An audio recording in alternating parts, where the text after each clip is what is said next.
খেলার খবর। বাংলাদেশ দলকে নেতৃত্ব দেয়া সহজ কাজ নয়, দায়িত্বের বিরাট চাপ থাকে।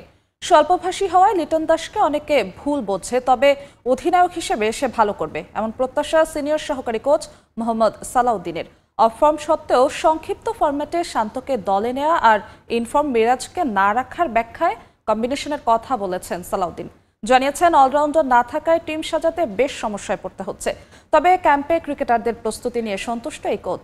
সিরিজ অনিশ্চিত, কদিন বাদে আরব আমিরাতে খেলতে যাবে বাংলাদেশ। সামনে আবার এশিয়া কাপ রয়েছে, টি-20 বিশ্বকাপও। লিটনের অধীনে সংক্ষিপ্ত ফরম্যাটে নতুন যুগে টাইগাররা, যদিও তার পারফরমেন্স নিয়ে চিন্তা থাকবে কিছুটা। অধিনায়ক হিসেবে এলকেডির কাছে প্রত্যাশার জায়গাটা বড় টিম ম্যানেজমেন্টের। লিটনকে আমরা সবসময় একটু অন্যভাবে দেখি, কথা কম বলে, হয়তো আপনাদের সাথে অত কথা কম বলে, বা যারা কাছে থেকে মিশে তারা হয়তো তাদের সেই ভুল ধারণা হয়ে যাবে। যে ভুল ধারণা আপনাদের সাকিবের বেলায় ছিল। সে খুব ভালো টেকনিশিয়ান, ফিল্ড প্লেসমেন্ট সম্পর্কে, বলারের শক্তি সম্পর্কে তার ভালো আইডিয়া আছে, এবং অপোনেন্ট সম্পর্কে সে খুব ভালোভাবে সে গেম অ্যানালাইসিস করে, এবং টি-20 কীভাবে ফিল্ড সেট আপ করতে হবে, কীভাবে গেমটাকে আগায় নিতে হবে, কীভাবে বা ব্যাটিংটাও কীভাবে আগায় নিতে হবে, সেটা সম্পর্কে তার পরিষ্কার ধারণা আছে। 2026 টি-20 বিশ্বকাপ মাথায় রেখে বাংলাদেশের এই দলটাকে প্রস্তুত করছে টিম ম্যানেজমেন্ট। তবে দলে নেই জেনুইন কোনো অলরাউন্ডার। একাদশ সাজানো নিয়ে আছে দুশ্চিন্তা। এছাড়া এই দুই সিরিজে রাখা হয়নি মেহেদী মিরাজকেও। অলরাউন্ডার না থাকলে স্পেশালি হোয়াইট বলে খুব ডিফিকাল্ট টিমটাকে আসলে, কারণ যারা উপরে ব্যাটিং করে তাদের জন্য অনেক প্রেশার হয়ে যায়। মিরাজ বিশ্বের one of the best allrounder. সে যদি খেলতে পারতো সেটা আমাদের জন্য ভালো হতো। টিম হয়তো মাঝে মাঝে আপনাকে কিছু কম্বিনেশনের কারণে আপনার বেস্ট প্লেয়ারটাকে আপনাকে হয়তো বাইরে রাখতে হচ্ছে। টি-20 ধুমধারাক্কা ক্রিকেটের সঙ্গে এখনও সেভাবে মানিয়ে নিতে পারেনি বাংলাদেশ। আরব আমিরাত ও পাকিস্তান সিরিজের স্কোয়াডে সেজন্যই ব্যাটারদের আধিক্য রাখা হয়েছে 5 টপ অর্ডার ব্যাটসম্যান। যদিও সাম্প্রতিক পারফরমেন্স বিবেচনায় তাদের মধ্যে কিছুটা ব্যাকফুটে নাজমুল হোসেন শান্ত। একাদশে জায়গা পাওয়া তার জন্য কঠিন হবে।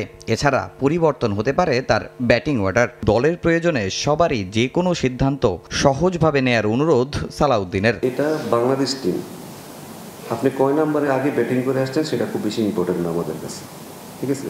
টিমের যদি আপনার রিকোয়ারমেন্ট যদি মনে হয় যে আপনাকে 7 নম্বরে ব্যাটিং করতে হবে, আপনি ওপেনার, আপনার 7 নম্বরেই ব্যাটিং করতে হবে। আমরা একটা কালচার চেঞ্জ করার চেষ্টা করতেছি যে এটা কারোর একার সম্পত্তি না, এটা পুরো দেশের সম্পত্তি। আপনাকে যে রুল দেওয়া হবে সেটা আপনার যদি ভালো নাও লাগে আপনাকে পালন করতে হবে, ভালো না লাগলে আপনি এখানে খেলার দরকার নেই আপনার। 2 ম্যাচের টি-20 সিরিজ খেলতে বুধবার আরব আমিরাতে যাবে বাংলাদেশ। তবে পাকিস্তান ও ভারতের বিপক্ষে 2 গুরুত্বপূর্ণ সিরিজ মাঠে গড়াবে কিনা তা চূড়ান্ত নয়। তবু এশিয়া কাপ ও বিশ্বকাপ সামনে রেখে শুরু হওয়া ক্যাম্প ক্রিকেটারদের স্কিল ও ফিটনেসের উন্নতিতে বিরাট ভূমিকা রাখছে বলে মনে করেন টাইগারদের সিনিয়র সহকারী কোচ। এদিকে সংযুক্ত আরব আমিরাতের বিপক্ষে সিরিজকে সামনে রেখে 6ষ্ঠ দিনের মতো অনুশীলন করেছে বাংলাদেশ। অন্তত একটি সিরিজ নিয়ে দুশ্চিন্তা কেটে যাওয়ায় কিছুটা স্বস্তিতে টাইগাররা। পাকিস্তান থেকে ফিরে এই দলের সঙ্গে যোগ দিয়েছেন পেসার নাহিদ রানা, তবে বিশ্রামে ছিলেন রিশাদ হোসেন। এদিন তীব্র তাপপ্রবাহের মধ্যেও ব্যাটিং নিয়ে আলাদা কাজ করেছে দল। একাডেমি টু বিসিবির জিম কক্ষ, স্বল্প দূরত্ব তবু স্বস্তিতেই হেঁটে যাওয়া। উদ্বেগ কেটে যাওয়ায় প্রতিটা পদক্ষেপেই নাহিদ রানা জানেন এই মুহূর্তটা কতটা আরাধ্যের।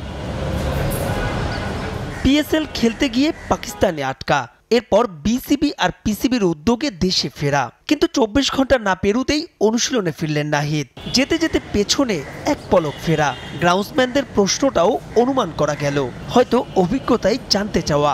স্মিত হাসিতে পাওয়া গেল সেই উত্তরও। জিম সেশনে ঘণ্টাখানেক কাটালেও মাঠের অনুশীলনে আসেননি নাহিদ। বিশ্রামে ছিলেন পাকিস্তান থেকে ফেরা আরেক ক্রিকেটার রিশাদও। তবে জাতীয় দলের ছিল আমিরাতের কন্ডিশনকে মাথায় রেখে তীব্র তাপপ্রবাহের মধ্যেও মধ্যদুপুরে ব্যস্ততা। নানা যদি কিন্তু দোলা চলে পাকিস্তান সিরিজ, তবে একেবারে বিফলে যাবে না এই অনুশীলন। অন্তত ইউএর বিপক্ষে 2 ম্যাচের সিরিজ তো হচ্ছে, তারপরই শ্রীলঙ্কা সফর, প্রস্তুতিতে তাই হাল ছাড়ার জো নাই।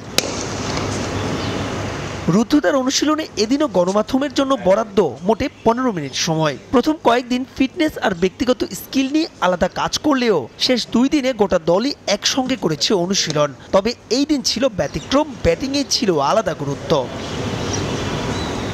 ষষ্ঠ দিনের অনুশীলনে স্পটলাইটে শেখ মেহেদী থ্রোয়িং মেশিনের বিপরীতে ব্যাট করলেন দীর্ঘক্ষণ, তবে তাতে অস্বস্তি ছিল স্পষ্ট। কিছুক্ষণ বাদেই সিনিয়র সহকারী কোচ মোহাম্মদ সালাউদ্দিন ঠিকঠাক করে দিলেন পজিশন। এরপর মেহেদী লেটার মার্কসে পাস। থ্রোয়ার আর বোলার দুইটার বিপরীতেই সম্মুখে দেখা গেল সাবলীল। নাজমুল হোসেন শান্তরও ছিল নিজেকে ফিরে পাওয়ার চেষ্টা। অনুশীলনে ছিলেন শরীফুল হাসান, জাকের আলী অনিকরা, তবে সময়ের বাধ্যবাধকতায় তাদের পুরো অ্যাক্টিভিটিস দেখার উপায় নাই। মিরপুরে বুধবার আমিরাতের উদ্দেশ্যে উড়াল দেওয়ার আগে আরও 2 সেশন অনুশীলনের সুযোগ পাবেন টাইগাররা।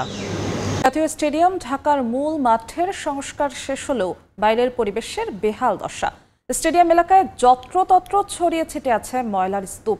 কিছু জায়গায় তা পরিণত হয়েছে ভাগাড়ে, যেন দেখার কেউ নেই। অথচ স্টেডিয়ামে কিছুদিন পর অনুষ্ঠিত হবে এফসি এশিয়ান কাপ বাছাইয়ে সিঙ্গাপুরের বিপক্ষে বাংলাদেশের হোম ম্যাচ। সমর্থকরা বলছেন, ম্যাচের আগে স্টেডিয়াম এলাকায় নজর না দিলে আন্তর্জাতিক অঙ্গনে ক্ষুণ্ণ হবে বাংলাদেশের ভাবমূর্তি। পাখির চোখে জাতীয় স্টেডিয়াম ঢাকা। গ্যালারিতে নতুন চেয়ার বসেছে, অত্যাধুনিক ফ্লাডলাইট সহ giant screen.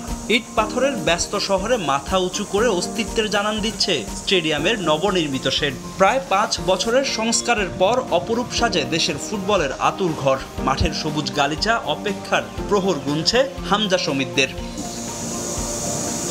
FC Asian cup বাছাইয়ের ম্যাচ ঘিরে স্টেডিয়ামে চলছে শেষ মুহূর্তের প্রস্তুতি। ঘষে মেজে বাড়ানো হচ্ছে সৌন্দর্য।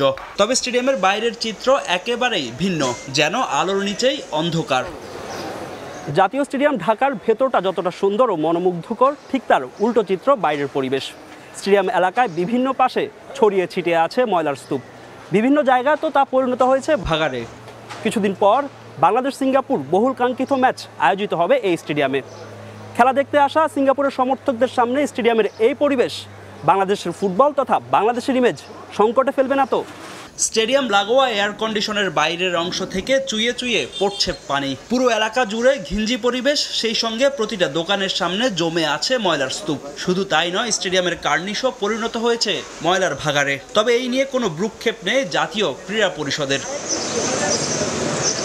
দেশের জাতীয় স্টেডিয়ামে কিছুদিন পর আয়োজিত হবে আন্তর্জাতিক ম্যাচ। হাতে নেই তেমন একটা সময়। স্টেডিয়ামের বাইরের এমন পরিবেশের মধ্যে ম্যাচ আয়োজিত হলে দেশের ফুটবলের ভাবমূর্তি ক্ষুণ্ণ হবে বলে মনে করেন সমর্থকরা। বিদেশি মানুষ বাংলাদেশে খেলা দেখতে আসবে, যদি তারা এরকম পরিবেশ দেখে অবশ্যই বাংলাদেশের ভাবমূর্তি নষ্ট হবে। এখানে আনহাইজেনিক পরিবেশ এবং যত্রতত্র ময়লা পড়ে আছে। তো আন্তর্জাতিক কোনো খেলা যদি এখানে হয়, তো সেক্ষেত্রে আমাদের দেশের ভাবমূর্তি আসলে খুবই ক্ষুণ্ণ হবে। দরকার আছে এগুলা পরিষ্কার পরিচ্ছন্নতা করা, যেহেতু এই জায়গায় নতুন করে খেলাধুলা শুরু হবে। বাংলাদেশের মধ্যে সর্ববৃহৎ জাতীয় স্টেডিয়াম, এখানে আমাদের অনেক ম্যাচ হয় এবং এই জায়গাটা অনেক নোংরা হয়ে পড়ে আছে। তো এই পরিবেশটা আসলে ঠিক করা দরকার। 10 জুন সিঙ্গাপুরের ম্যাচ ঘিরে বড় পরিকল্পনা আছে বাফুফের। এই ম্যাচ দিয়ে নিজেদের ব্র্যান্ড ভ্যালু বাড়ানোর সঙ্গে দর্শক সম্পৃক্ততা বাড়াতে চায় ফেডারেশন, যার জন্য স্টেডিয়াম এলাকায় ফ্যান জোন বানানোর পরিকল্পনা রয়েছে তাদের। আমাদের মার্কেটিং পক্ষ থেকে আমি বলি, জাতীয় স্টেডিয়ামে এতদিন পরে খেলা হচ্ছে, এটা তো একটা মেমোরেবল এক্সপিরিয়েন্স হতে হবে। মানুষ যেন মনে রাখে যে ওরা এতদিন পরে এই স্টেডিয়াম আসলো, সুন্দর খেলা দেখলো, একটি সুন্দর অভিজ্ঞতা পেল। সেটার জন্য আমরা কাজ করছি। মুখ্য উদ্দেশ্য কিন্তু আমাদের ফ্যান এবং দর্শক যারা আসবেন তাদেরকে একটি ভালো অভিজ্ঞতা দেওয়ার জন্য। সো ফুটবলটাকে হয়তোবা তারা যেভাবে কখনো দেখে নাই, আমরা চেষ্টা করব সেভাবে দেখার জন্য। তবে স্টেডিয়ামের বাইরে এই নোংরা পরিবেশ নিয়ে দ্রুত কোনো উদ্যোগ না নিলে ব্যাঘাত ঘটবে বাফুফের পরিকল্পনায়।